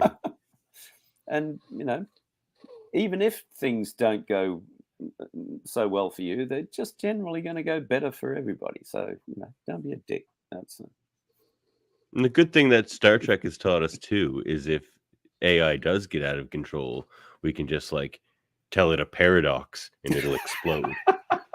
Right? That's true. Yeah, that was a favorite thing from the old days. Yeah, so it definitely was. Machines were so fallible back in those days. I know. Yeah, super smart, but somehow super dumb at the same time. Yeah, like people. Yeah, well, I mean, this actually comes up in the context of, of the problem of other minds, right? So, when one response to Turing was by the mathematician J.R. Lucas in 1966, he responded to Turing by saying, "Oh, but we know now that there are these mathematical results that apply to Turing machines, right?" And and Turing had already anticipated that response in 1950 because he said, "Yes, we do know this. And guess what? We don't know that they don't apply to us as well," right? So you're just assuming that we're not subject to these incompleteness results, right? So, so we tend to make all sorts of assumptions about how we are put together, and then we look at something else and say, "Oh, that couldn't possibly do what we do," but all the evidence is to the contrary. So. Here's one. Is a Temerian style language ever likely to arise? No. Nah. It's a fantastic idea. I love the episode. Good one. And just beautifully executed. Paul Winfield is fantastic.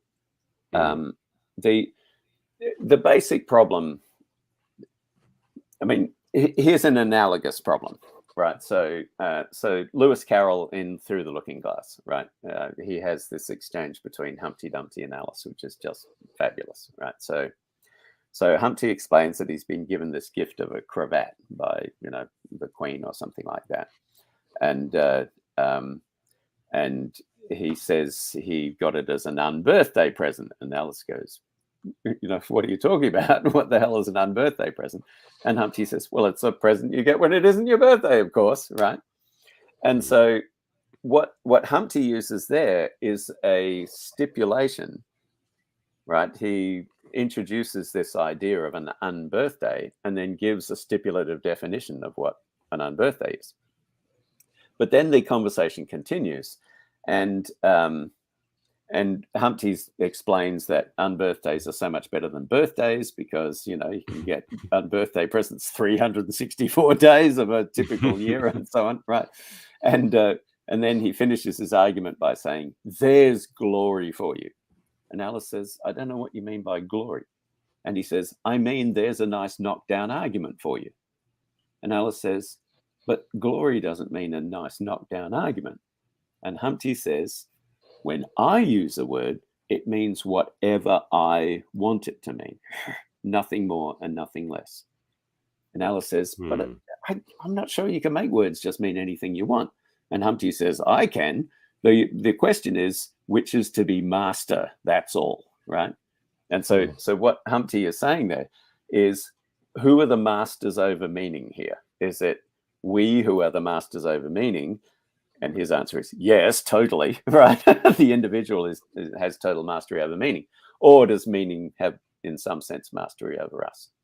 Well, the right answer is meaning has mastery over us.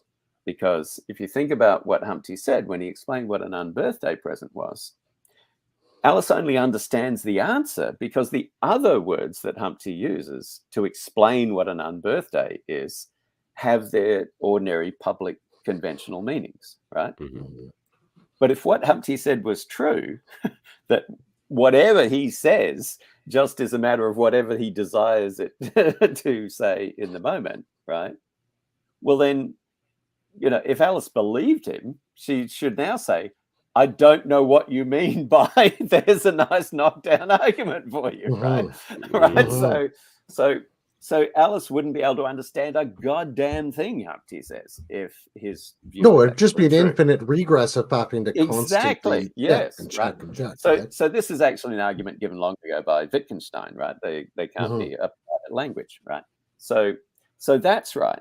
And there's an analogous problem with the Temerian language, right? So if you speak, we normally use a metaphor to provide a little bit of extra suggestive meaning, but each metaphorical meaning depends for its understanding on you understanding what the conventional meanings of the words you used are, right? That's the right. So, if you use a metaphor in some circumstance, if you were just completely inventing the meaning off the bat, then no one would understand what the fuck you were talking about, right? They would just be, I have no clue what you're talking about. I've no idea what that means. In order to understand the metaphor, you have to understand the contrast between the metaphorical meaning and the non-metaphorical meaning that's been putting forward.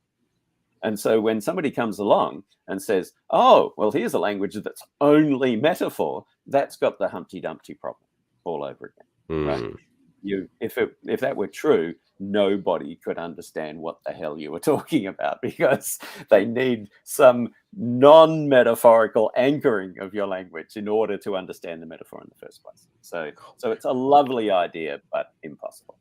So like amongst each other, really the Temerians. Sorry? It conjures up a culture of people all desperately pretending that they understand what's going on. right. Yes. Imagine trying to meet someone for dinner, right? Yeah, no kidding. Well, my thing with them was always just like, how did they build spaceships? Just speaking in metaphor.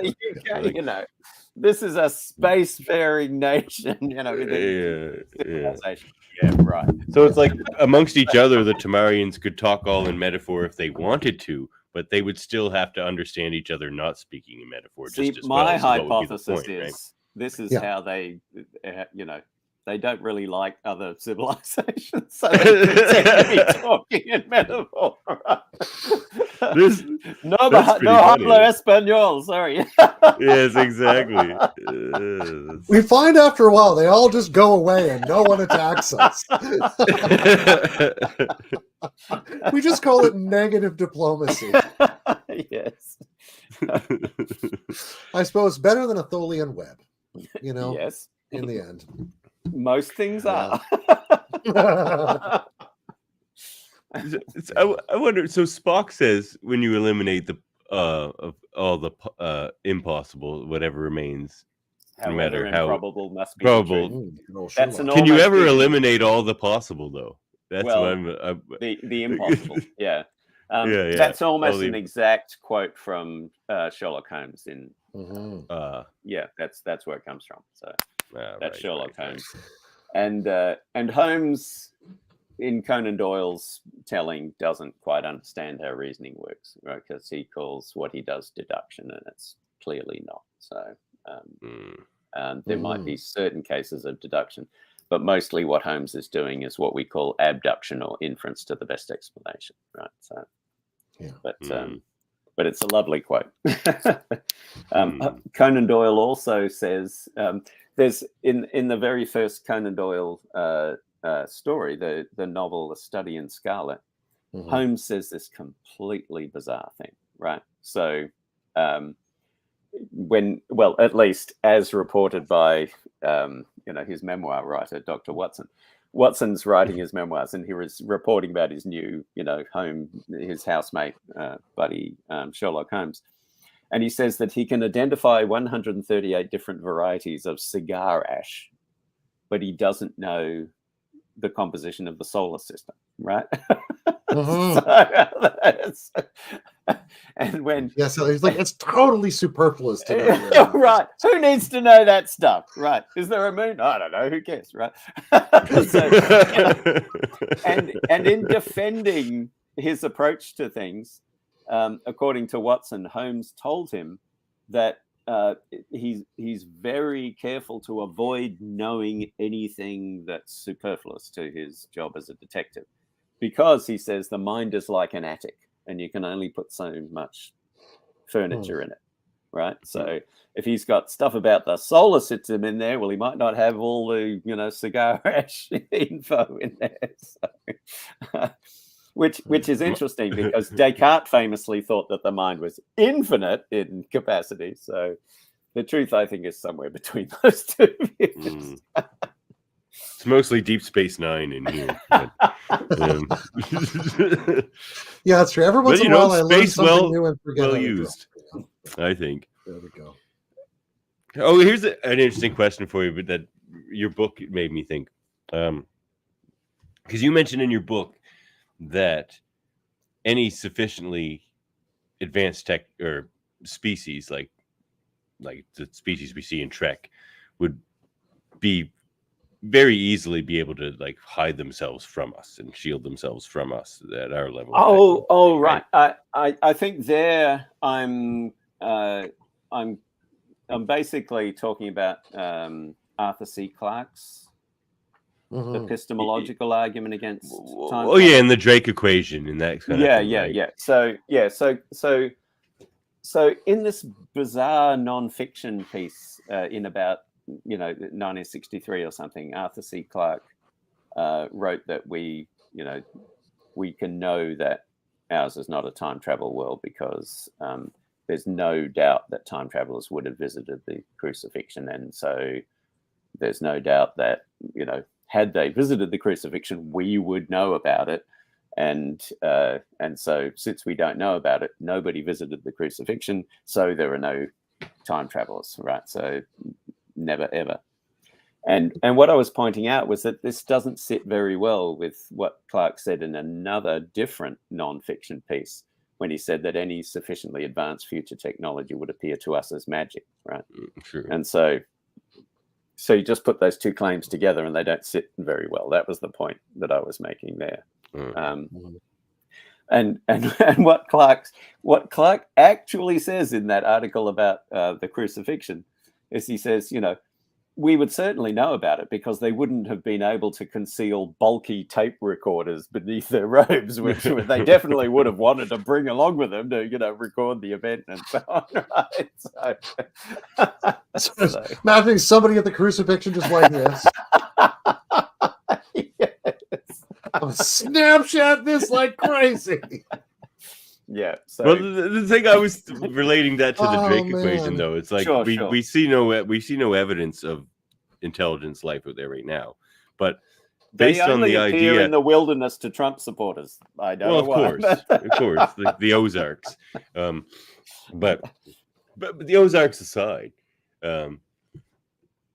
it's like that doesn't the fact that we have no evidence of super intelligent aliens is almost equally evident that if there are aliens, that they are super intelligent because they can shield themselves from. So it's like right. Yeah, if they've traveled from wherever the hell they are to here, they are way advanced technologically from us. Yeah. So the assumption that we would just have to know about it, that seems obviously false. So, but it is an interesting challenge that the Drake equations raise, and the Fermi paradox raises. I just, as a numbers game, I'm pretty confident that there's intelligent life elsewhere in the universe, and again, part of what drives this for me is that the evolution of creatures that are exactly like us in our conditions was by no means inevitable, but just whenever you have the right sort of initial conditions and the right mix, that competition for resources amongst creatures that can replicate with variation, then you're just going to get natural selection, right? So that's inevitable in those circumstances. And so anywhere where you get the right kind of basic ingredients, you are going to get something like this, right? So I'm very confident that there are intelligent life supporting worlds elsewhere in the universe, but the universe is a fucking big place, and they're just, I don't think there's, how confident would you be that there are species born on different planets interacting with each other in the vastness of the universe? Like whether it be on your just like beaming information and then reconstituting people that way, or what do you think? Because the intelligent life thing, I think most people kind of probably accept the fact that there's got to be intelligent life somewhere. Right. It's too vast. But as far as like the interacting of those species, that seems far more difficult and less likely. Well, I agree if we conceptualize the whole thing the way we've normally conceptualized it, and that's why I want to reconceptualize the whole thing, and be thinking, there'll be someone like me on one of these other planets who's thought, you know what, let's just send our scanned information off into space, and so I think that actually is going to be what advanced civilizations are much more likely to do when it comes to trying to survey and explore the universe. And so I think, if I was in charge of SETI, I would be serious about developing something that could take a signal and reconstruct it, right? If we were ever to get that kind of information. So I'm a big fan of space travel. I love it.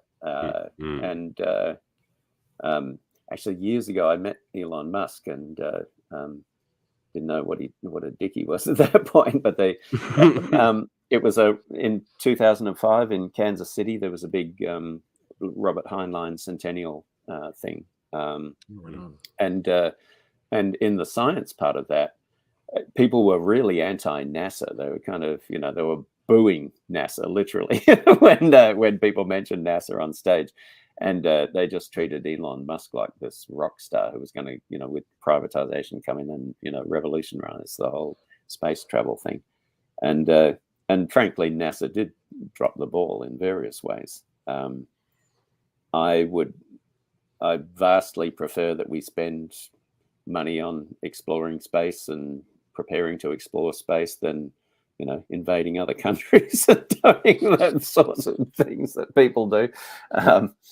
So cheers to that. Yeah. I mean, people always talk about how expensive this stuff is, but there are plenty of way more expensive things that we waste money on. So I think we can afford space exploration. And so it's an interesting question, just what's going on in the rest of the world and in the rest of the universe, and whether we will make contact. Fuck, I hope we do at some point. By the way, I really like one of the storylines in Strange New Worlds is that what's the Carol Kane character? What race is she? Oh God! She's a member of some but they're like an long living. Yeah, but of course, kind of refugees. She's been living on Earth undetected for right. So just to go back to your point about being undetected, right? So you could you could have easily imagined some kind of scenario where we have been visited already, and boy, I would love nothing better than First Contact. By the way, I don't know what's your guys' favorite, say, movie about First Contact, because I can tell you what mine is. Oh man, movie about First Contact? Yeah. Oh my! I mean, I love the scene with it from Close Encounters. I mean, there's something iconic about that. My favorite is Arrival, and that newer one with the writing, and based temporal on writing. It's based on a short story called something about a story. I'm blanking on the title of the short story, but it's a fabulous short story. And Denis Villeneuve made a great movie out of it. I just, that I just thought was the next generation of First Contact movies. That was really, constructing a beautiful story. And what I also liked about it was that they wove in a perfectly consistent time travel arc, the way Interstellar did, right? So I love that movie, and it's another one of those. I'm a blubberer. It's really easy to make me cry, and Arrival makes me bawl my eyes out. So. Well, Star Trek it makes really me cry has all some the time. beautiful Don't worry about moments, that. I'd probably pick like Star Trek 4 and be like proper first contact with whales. That's mine. Well, as you know, I'm a big fan of Star Trek 4 because it's actually a consistent single time travel story. I think that one they got right. So, yeah, except for the like loop around the sun thing, because then it's like people. The devices. Yeah, so I'm just good old fashioned hand wave right there. I have a T-shirt that has some complicated mathematical formula here, and then it says ... and then it says, and then a miracle happened, and then you've got some other formula underneath, right? That's how Star Trek does it. So. I think I have one more question here. Sure. Go for it. So we don't take into the wee hours of the evening here. Oh boy, is the most going an hour and 50? Wow, time flies, eh? Time flies. When you're having and fruit good flies times. like a banana. Well,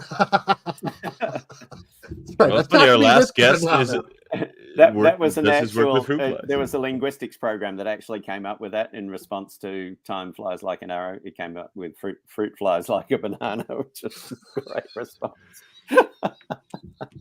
So my next one kind of brings it back to like the Federation in Star Trek. Do you think the most important common trait amongst like an entity like the Federation, like of all the differences they show and similarities they show between all these different species, is the most common trait the most important common trait a relatively similar level of intelligence, so that these different species aren't distinguishing each other like as we would between like persons and intelligent non-persons and things like that?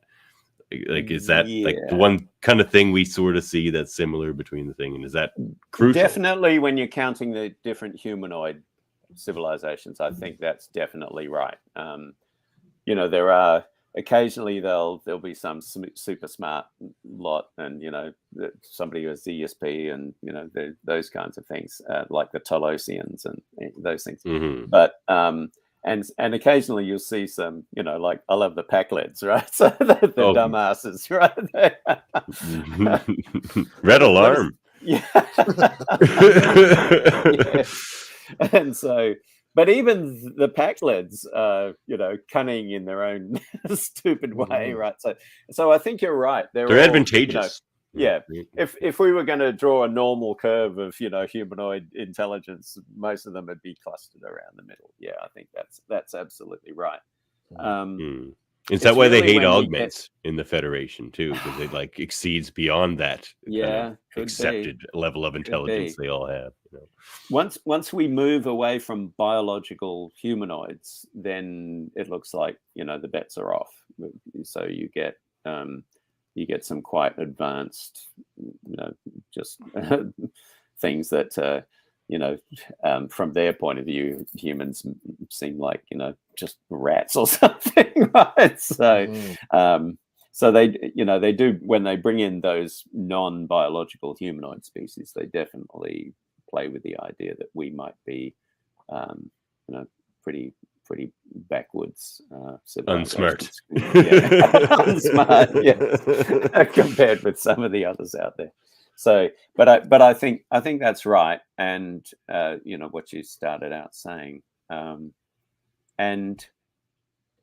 I mean it's really interesting just on Earth here to see the development of how these things, right? So, the Declaration of Universal Human Rights only came after World War II, right? So I guess what was it now, about 1951 or something like that,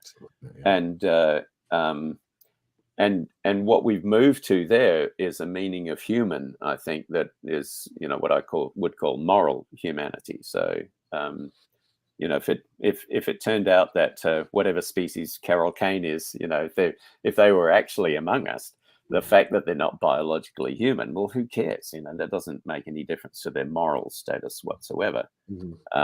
And so for me, I think we're moving in the right direction here on Earth to when we make declarations like the Declaration of Universal Human Rights, and that opens it up to, you know, the Neil Blomkamp's District 9, right, where you have basically refugee aliens in South Africa, which of course is a wonderful allegory of apartheid, but taking that out of it, right, they're just, you know, we see the parlous condition that these alien immigrants are living under, and you know, it's exactly analogous to what it would be if they were biologically human, right? You should react in the same way, and I think we generally do. We're getting more and more open to this kind of stuff, and young people, you know, the young people are interesting. I see, you know, new batches of young folks every year as a college professor, and it's one of the things that keeps me alive and happy, is to see these successive groups of kids who, you know, in some ways we tend to think of them as less sophisticated than us, you know, because we're out there working and doing all this kind of stuff, but in other ways they're just way smarter than I ever was at their age. They're just they're better than us, I say all the time. It's just like they seem to have less of a interest in things like history, maybe, and certain things that make them seem like they don't know a lot, but they're like more instinctually kind of nicer and better than we were. And they just, you know, in terms of being well-rounded human beings, I just think they're way ahead of where I was at the more emotional intelligence. Exactly. Yeah. And so I tend to sort of think of Star Trek and science fiction, you know, along the same kind of lines, right? We, you know, what we see as we move through science fiction is us working through all our old-fashioned, stupid fucking prejudices, and you know, and reaching towards a better world and a better cosmos. And so I think of, you know, the possibilities of us in our youthful Earth stage as being roughly the possibilities of our youthful Earth children. And, you know, I put my money on them before my generation any day. So they've grown out of our that's a very paraphrase Picard. That's a safe bet. That's for sure. And it just, that might be a good end note for us here too. That's a nice hopeful yeah, I remain very optimistic. I just, you know, in spite of all the evidence, I remain very optimistic. It just, me too, you know, and I think I credit Star Trek for some of that optimism, to be honest. Absolutely, that's one of the things I love about it, is its general optimistic stance. You know, some things I think are pretty dumb. You know, do I think the Federation, you know, one day will have no money? No, I don't think that's going to happen at all. Not on I'm the not even sure it would be train, a good thing, right? So, but you know, but most of the other stuff that they aspire towards, I just think, oh yeah, bring it on. So the Ferengi have it right, is what you're saying. No, honestly, when you hear Nog capitalism is not what I'm arguing for. Okay, no space capitalism. Okay. Well, that's right. Anything else there, Dave? I mean, I think, you know, this is a wonderful place, I think, to cap off the conversation. But just to thank you for coming on, for sharing your stories, your thought, your development as a thinker and a teacher.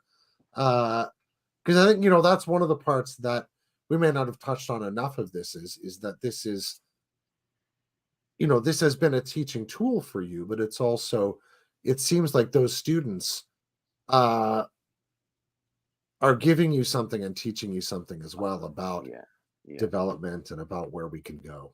Yeah. And how to hold on to that optimism. Absolutely. Yeah. So thanks again. Thanks so much. Is there anything you want to plug other than your book before we get out of here? Well, all going well, my next book is going to be a book about Antonin Scalia and the Constitution. So look out for that one, because I'm a philosopher of language as well. So and and I just think we took a wrong turn 30 years ago, and we're paying for it. And it's a philosophical wrong turn. So that's trying to be a corrective to that. I still work at trying to bring philosophy to the masses in a way that actually can make the world a better place. That's part of what I see my role as. Also, very Star Trek sentiment there too. I think that's what Star In Trek and it's fact, at its best. I just added a quote from Ad Astra per Aspera as the epigraph to the book.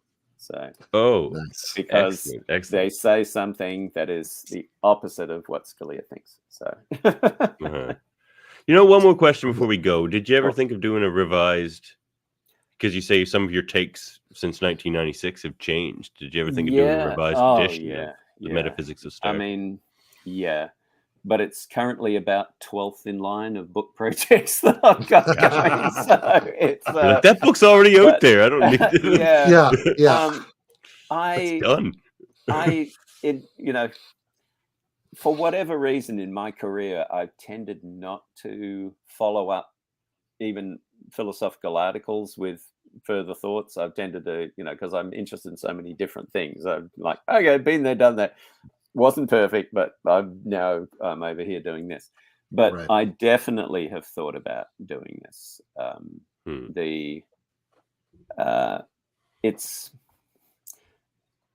It remains harder than ever to get a trade book deal for something. So part of the difficulty, if you're interested in pitching philosophy to a wider audience, is that the main choice in publishing in philosophy is publishing articles that will be read by the people that you basically know already, right? And or publishing a book, and there'll be a print run of 2,000, and it will sell out to all the university libraries in the world, and that's where it'll sit, right? So, so there are some really excellent books sitting in universities' library that nobody will ever read, right? So, so for me, the trick is finding that sweet spot where you can. It's not just finding something that will appeal to the masses, but you've got to get through the gatekeepers who are the editors and the money people in the first place. So I'm never that interested in making money out of these things, but I want a distribution deal usually, which is tough to secure. But so if someday down the track I could get a distribution deal for a second Star Trek book, then I'd be very interested in that. But we'll see. If the Scalia book does well, hey, who knows? So, very good. Well, hope you knock off that whole list of 10. Oh, yes. Or 15 or whatever. I tell you what I could do with that rejuvenation machine, because I'm just seeing the windows getting smaller and smaller, and the list of things I have to achieve is getting longer and longer, and I'm like, fuck. Not gonna happen. Preach, man. But it does mean speed it up there, transporter scientists. Come on. But other people say, so when are you going to retire? And I'm like, why the fuck would I retire? I have the best job in the world. If I quit, I just keep doing what I'm doing, only not getting paid for it. So what's the point of that? Well, you chose the right profession. You chose the right profession. Yeah, I'm alive in a good time, because in most other times and places in human history, I'd have been hanging upside down in a dungeon somewhere. So, I'm happy to be where I am. The three of us may have met in that dungeon. You lucky could be worse. You could get stabbed.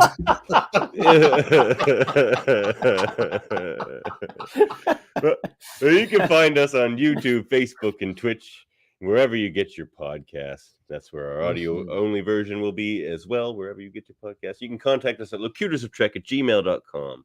And if you want, go to the Patreon, get some sweet merch, Live Long and Podcasts. And, of course, we are a member of the United Federation of Podcasts. And you can check out all of those podcasts at ufpodcast.com. Indeed. And I think only one thing left to say. End transmission. Indeed. See you guys.